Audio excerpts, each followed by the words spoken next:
In tanti martedì alle 18:30 hanno preso parte alla messa celebrata nella parrocchia Maternità della Beata Vergine Maria di Altichiero, a un anno dalla morte di Domenico Maurantonio, il 19enne del liceo Nievo, precipitato tragicamente mentre era in gita scolastica a Milano, cadendo dal quinto piano dell'albergo dove alloggiava con la classe.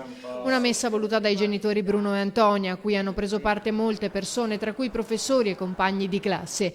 Questa mattina invece il liceo Nievo si è fermato per un momento di raccoglimento. La preside intanto ha organizzato una raccolta fondi da inviare alla Caritas diocesana destinata alle popolazioni dell'Ecuador colpite recentemente dal terremoto.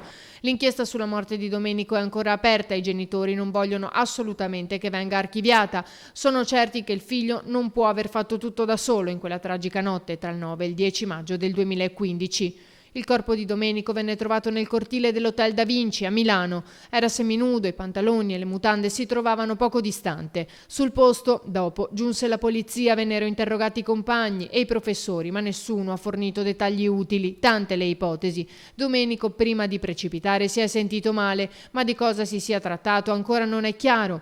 L'unica certezza è che al momento della morte avesse una concentrazione di alcol nello stomaco 3 volte superiore a quella presente nel sangue, segno che aveva finito di bere poco prima di morire. Tra qualche giorno il legale della famiglia Maurantonio consegnerà in procura i risultati delle indagini difensive e delle consulenze tecniche di parte.